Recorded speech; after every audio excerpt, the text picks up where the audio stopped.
Cek cek cek cek. Halo sobat migas, lagi dah lah profilnya. Dan seperti biasa juga tolong dibantu komen dan juga tolong dibantu like. Dan ini tayangnya harusnya habis terawih ya, habis terawih atau pas lagi terawih, nggak tahu lah kapanpun itu. Oke, yuk ketika ada kesempatan langsung aja kita gas lagi dah lah profil, langsung aja gas. Mereview sedikit dari part sebelumnya. Saat ini Lee Seok-gi dia masih menghadapi orang tua ini yang sangat-sangat edan. Dan ketika dia tahu kalau dia tidak bisa mengalahkan Lee Seok-gi secara langsung, membuat orang tua itu dia memiliki sebuah trik licik lainnya di mana dia akan menjadikan seluruh warga desa sebagai persembahan miliknya. Dan itu membuat Lee Seok-gi dia pun tahu kalau ini adalah sesuatu yang benar-benar menyebalkan, karena orang tua itu akan menjadikan warga desa sebagai sosok yang akan mengganggu konsentrasi dari Lee Seok-gi. Dan aksi yang dilakukan oleh Lee Seok-gi dan juga orang tua itu ternyata diawasi oleh mereka, sosok pilar-pilar yang berasal dari dunia Tian Xuan itu. Dan di sini pimpinan dari Netherwood dia pun bertanya apakah mereka harus turun tangan. Tapi di sini biksu tua dia pun mengatakan untuk tidak terburu-buru melakukan hal seperti itu, karena Regan dan juga saintis telah memandang tinggi bocah ini dan dia akan menjadi pilar utama Tian Xuan di masa depan. Dan biksu tua ini berpikir bahwa kita dapat mengawasinya dulu dan kita akan melihat bagaimana dia akan menangani ini semua. Ucap dari orang tua ini yang ingin melihat aksi dari Lee Seok-gi terlebih dahulu sebelum membantu Lee Seok-gi. Sedangkan untuk Lee Seok-gi dia tidak berpikir kalau ternyata orang tua itu malah akan menjadikan warga desa sebagai tawanannya. Nah, ini adalah benar-benar membuat Lee Seok-gi muak dengan sikap tercela seperti ini. Akhirnya aku mengerti kenapa Master Tower dia malah membangkitkan sosok pria ini, karena dia adalah orang yang tidak tahu diri. Kau benar-benar tidak tahu diri, ucap dari Lee Seok-gi yang benar-benar muak dengan trik licik dari orang tua itu, menjadikan warga desa sebagai permainan. Dan untuk orang tua itu dia tidak peduli dengan itu semua. Dia tidak peduli dengan apa yang diucapkan oleh Lee Seok-gi dan dia juga berujar, nah, apakah kau ingin menghinaku? Ucap dari orang tua itu. Dan tentu saja di sini Lee Seok-gi dia pun mengatakan hal-hal busuknya kepada orang tua itu yang berani-beraninya bermain kotor seperti itu. Sedangkan di dalam kota sendiri, di dalam desa itu, seluruh warga desa panik. Mereka semua mencoba untuk kabur, tapi tidak dengan bocah player. Akhirnya aku datang. Ucap dari bocah ini yang ngap-ngapan. Pada akhirnya dia bisa tiba di tempat ini. Tapi ketika dia tiba di desa dan ketika dia melihat ke atas, buatlah buset, dia melihat badai api datang akan meratakan seluruh kota. Apa-apaan ini? Ucap dari bocah ini yang datang, tapi datang hanya untuk mengantarkan dirinya doang. Sedangkan untuk orang tua itu di atas sana, dia pun membenarkan apa yang diucapkan oleh Lee Seok-gi sebelumnya yang memberikan kata-kata busuk untuk dirinya. Ya, itu benar. Aku memang seperti apa yang kau katakan, tapi memangnya kenapa? Setidaknya aku masih dapat hidup untuk diriku sendiri, ucap dari orang tua itu. Dan di sini dia tidak peduli dengan apa yang diucapkan oleh Lee Seok-gi, sedangkan kau hanyalah seekor penjaga bagi orang-orang yang tidak berguna itu, ucap dari orang tua ini. Dan di sini orang tua ini dia juga mengatakan kalau sosok yang ada di bawah sana setelah kau tidak ada dan setelah kau lakukan segalanya melindungi mereka, tapi setelah kau pergi mereka tidak pernah mengingatmu lagi, ucap dari orang tua itu. Dan apa yang diucapkan oleh orang tua itu sebenarnya ya memang benar, tapi di sini untuk Lee Seok-gi dia sebenarnya nggak peduli juga apa yang diucapkan oleh orang tua itu. Di sini Lee Seok-gi dia hanya ingin mengulur waktu, karena orang tua ini ya benar-benar menjebalkan.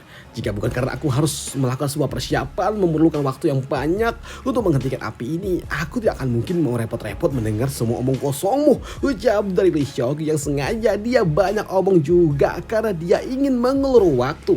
Sedangkan untuk orang tua itu dia pun memikirkan sesuatu yang cukup menarik dan itu membuatnya berujar, Lee Seok-gi, apakah kau ingin membuat sebuah kesepakatan dengan diriku? Ucap dari orang tua itu yang membuat Lee Seok-gi dia berujar. Apa? Kesepakatan? Apa itu? Tanya dari Lee Seok-gi. Di sini Lee Seok-gi dia pun masih mencoba untuk mengulur waktu. Ayolah. Aku masih membutuhkan waktu. Aku tidak punya pilihan lain selain menggunakan strategi seperti ini. Aku harus melakukannya. Aku harus mengulur waktu, ucap dari Lee Seok-gi. Dan untuk orang tua itu, dia pun tersenyum ketika dia mendengar kalau Lee Seok-gi setuju dengan apa yang ingin dia katakan. Rencana miliknya. Jika kau mau berkorban untuk warga desa, aku akan memadamkan api ini untuk mereka. Bagaimana? Ucap Ucap dari orang tua ini yang membuat Lu Xiaoqi dia shock. Apa? Kau ingin aku berkorban untuk mereka? Ya, kau harus berkorban untuk mereka jika kau ingin aku menghentikan ini semua. Sekarang putuskanlah keputusanmu dengan cepat. Aku hanya akan memberikan kau waktu selama 10 detik untuk berpikir. Ucap dari orang tua itu yang kini mulai menghitung mundur. 10, 9. Orang tua ini mulai menghitung mundur, dan apa yang diucapkan oleh orang tua itu direkam juga oleh bocah player ini. Apa yang diucapkan orang tua itu yang membuat kini kolom chat jadi rame. Mereka semua berpikir kalau Xiaoqi tidak boleh berkorban untuk warga desa. Nah, itu tidak sebanding. Tapi warga desa ternyata mereka memang nggak bisa keluar dari dalam kota mereka, karena ternyata sekeliling dari desa itu juga telah ditutupi oleh tembok api yang sangat-sangat besar. Hanya Lu Xiaoqi lah yang dapat menyelamatkan ini semua, yang membuat warga desa mereka pun memohon kepada Lu Xiaoqi untuk dapat melakukan apa yang diinginkan oleh orang itu, karena hanya Lu Xiaoqi lah yang dapat menyelamatkan mereka semua. Mereka pun memohon kepada Lu Xiaoqi untuk melakukannya, dan untuk Lu Xiaoqi, dia memang nggak punya banyak waktu lagi, dan itu membuatnya berujar, baiklah, jika kau ingin mengambilnya maka lakukanlah. Tapi aku ingin bertanya, apakah kau benar-benar akan melepaskan mereka jika aku berkorban? Ucap dari Xiaoqi. Tapi di sini untuk orang tua itu, dia nggak peduli dengan apa yang diucapkan oleh Xiaoqi. Dia tetap masih mengelur waktu. 7, 6, 5. Ucap dari orang tua itu yang membuat Xiaoqi nggak punya pilihan lain selain kini dia harus berkorban, dan dia juga mengeluarkan item miliknya dan melihat Xiaoqi yang sepertinya akan berkorban dan mengatakan baik akan berkorban. Mengkonfirmasi itu semua membuat mereka, para player-player yang ada di luar sana yang sedang menyaksikan siaran live stream, mereka tidak terima, tidak ucap dari mereka. Begitu juga dengan dua pilar utama ini, mereka tidak menyangka kalau Xiaoqi akan melakukan hal gila seperti ini. Dan untuk para player-player lainnya, mereka pun sangat shock dan berharap untuk tidak melakukannya, karena memang tidak punya banyak waktu. Di sini Xiaoqi dia mengangkat itemnya dan dia bersiap untuk melakukannya. Tapi di sini ketika orang tua itu dia mengatakan 2, 1, kau nggak punya banyak waktu lagi. Ucap dari orang tua itu yang mual Xiaoqi, kini dia pun baiklah, aku setuju. Ucap dari Xiaoqi yang mengatakan kalau dia bersedia untuk berkorban untuk warga desa. Dan apa yang diucapkan oleh Xiaoqi membuat warga, para player yang ada di luar sana, mereka pun jadi shock. Mereka tidak terima jika Xiaoqi harus mengorbankan dirinya menghadapi orang tua itu hanya untuk menyelamatkan warga desa. Dan itu juga membuat para pilar-pilar dunia mereka juga tahu mencoba untuk dapat menghentikan Xiaoqi. Tapi untuk orang tua ini dia pun tersenyum ketika Xiaoqi ternyata setuju dengan permainan yang akan dia lakukan. Sungguh sangat menggilikan. Baiklah, lakukan, ucap orang tua itu. Tapi untuk Xiaoqi, dia pun kembali menyimpan item miliknya dan dia juga berujar, tunggu dulu, kenapa aku harus melakukannya? Kenapa aku harus setuju dengan rencanamu? Ucap dari Xiaoqi, dan dia juga mengatakan, hey, aku sebelumnya cuma mempermainkanmu loh. Ucap dari Xiaoqi yang membuat orang tua ini dia pun benar-benar murka. Wah, kau berani-beraninya kau melakukannya. Ini orang tua ini benar-benar murka ketika dia ternyata dipermainkan oleh Xiaoqi, dan kini dia pun menyiapkan item miliknya untuk segera menghancurkan desa ini. Saksikanlah, mereka semua akan menjadi abu di depan matamu. Ucap orang tua itu. Dan untuk warga desa ketika melihat pilar itu datang ke arah mereka, di sini mereka cuma hanya dapat berlutut memohon untuk diampuni. Tapi di sini untuk Xiaoqi, kau ingin menjadikan mereka abu? Tidak mungkin. Sekarang dengarlah, air yang sangat banyak, air yang ada di antara langit dan juga bumi telah menjawab panggilanku. Ucap dari Xiaoqi yang kini tiba-tiba aja memanggil. Air datang entah dari mana. Air pun datang menyelimuti kota ini nih. Dan itu adalah sesuatu yang dibangkitkan oleh Xiaoqi. Xiaoqi memanggil air yang datang entah dari mana, dan itu jelas mengejutkan bagi orang tua ini. Apa? Kau memiliki atribut air? Atribut yang belum pernah dibangkitkan oleh siapapun selama 10.000 tahun. Ucap dari orang tua ini yang tidak menyangka kalau ternyata Xiaoqi memiliki atribut air, dan hal itu pun dibenarkan oleh Xiaoqi. Yap, itu benar. Aku juga tidak tahu kenapa air memilihku.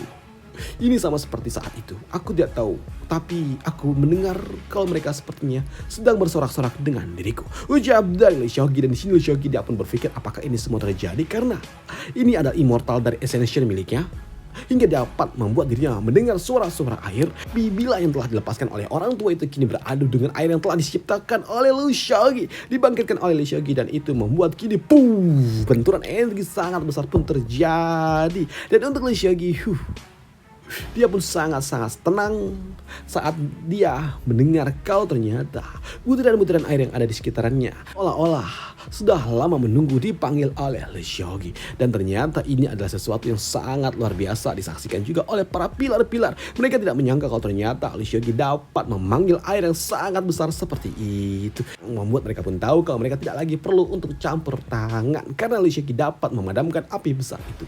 Sepertinya tidak ada lagi yang perlu kita lakukan, ucap dari tua Netherworld ini. Dan untuk di atas arena sendiri saat ini, gelombang air yang dimiliki oleh Lee Seok-gi terlalu kuat hingga dapat membenamkan semua yang ada di dalam sana. Dan ini terlihat seperti air laut yang jatuh dari langit. Dan ini adalah sesuatu yang sangat luar biasa karena dewa api yang dibangkitkan oleh Pak Tua Ning juga langsung dilahap di dalam air besar itu.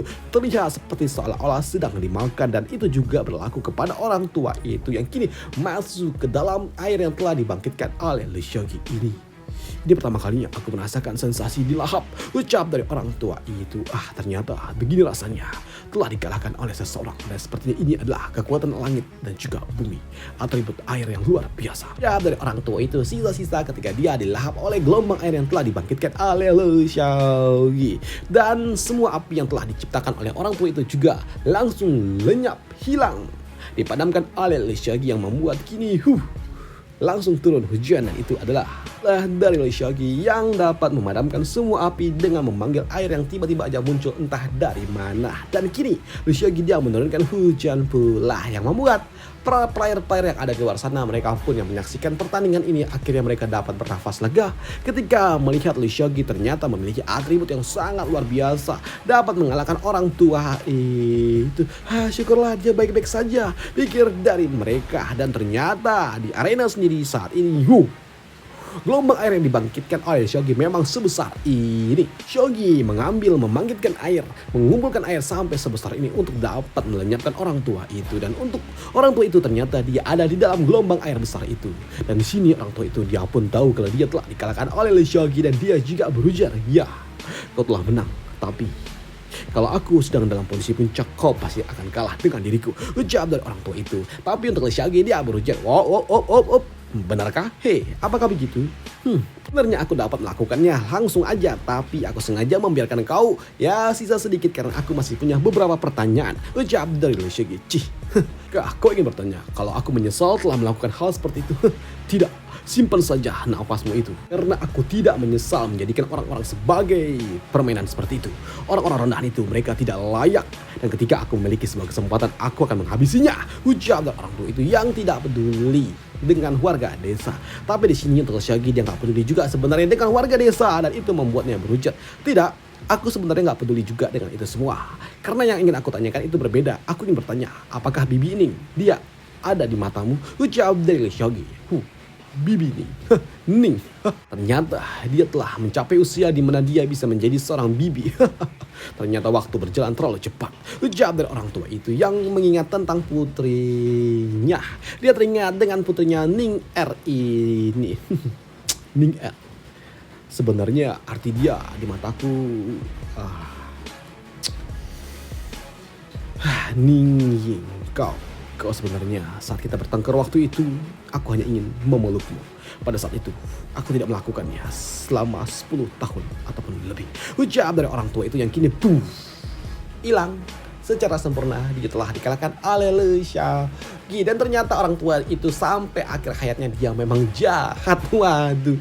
Walaupun itu semua telah terjadi di sini, Bibi Ning ternyata dia mendengar apa yang diucapkan oleh orang tua itu. Kalau ternyata orang tua itu walaupun nggak peduli dengan dirinya, tapi ada secuil harapan kalau ternyata dia juga ingin memeluk putrinya. Dan untuk Bibi Ning yang mendengar semua apa yang diucapkan oleh ayahnya itu, yang membuat di sini dia pun bertanya, Master, kenapa kau bertanya seperti itu? Yap, aku bertanya seperti itu karena aku tahu kalian berdua pasti akan datang. Oleh sebab itulah aku memberikan pertanyaan itu, ucap dari Lee Seok-gi ingin melihat apa respon yang akan diberikan oleh Bibi Ning. Apakah Bibi Ning puas ataupun tidak dengan jawaban dari ayahnya. Dan itu membuat Bibi Ning dia berujar, ya Lee Seok-gi, terima kasih, aku baik-baik saja, ucap dari Bibi Ning yang cukup puas kalau ternyata dia ya ada sih sedikit di hati dari orang tua itu. Dan untuk Lee Xiaogi, setelah dia mengalahkan orang tua itu, dia pun mendapatkan sebuah notifikasi sistem kalau dia telah mengalahkan Ning Jiangshan yang merupakan salah satu plot utama yang ada di Kingzhou ini, yang membuat kini plot utama yang ada di Kingzhou naik menjadi 46%. Dan itu adalah sesuatu yang sangat luar biasa yang akan membuat mereka dapatkan hadiah dalam waktu 40 jam ke depan. Itu semua membuat Lee Xiaogi dia juga agak sedikit kaget.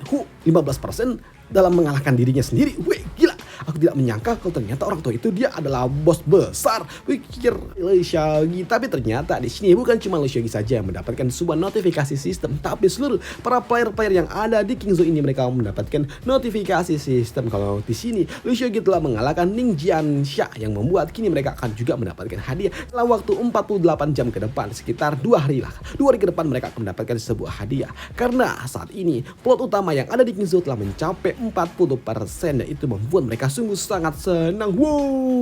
Mereka pun benar-benar sangat senang karena mereka akan mendapatkan hadiah cuma-cuma. Mereka nggak melakukan apapun, tapi mereka mendapatkan hadiah yang sama. Dan itu adalah sesuatu yang sangat luar biasa bagi mereka, para player-player Kingzhou. Tapi ternyata di sisi lainnya, di sebuah puncak gunung, ternyata ada sosok yang memperhatikan Lee Xiaogi dari kejauhan. Dan di sini ada seorang pria yang ditemani oleh seekor peliharaannya. Dia berujar, "Hei, jadi dia sudah kalahkah?" Ini adalah energi Heavenly Dawn, dan sebagian kecil telah kuberikan kepada dirinya, cuma 1%. Tapi ternyata Master Menara, dia benar-benar pecundang.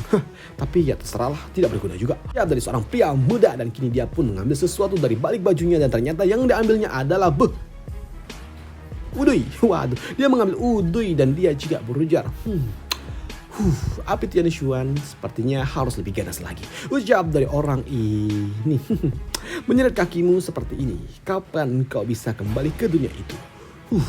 Tapi ketika dia sedang asik udui, ternyata dia dimarahin oleh pet peliharaannya yang membuatnya berujar, Oke, baiklah, aku cuman satu udui aja kok untuk hari ini ya. Ucap dari orang ini. Dan siapakah orang ini?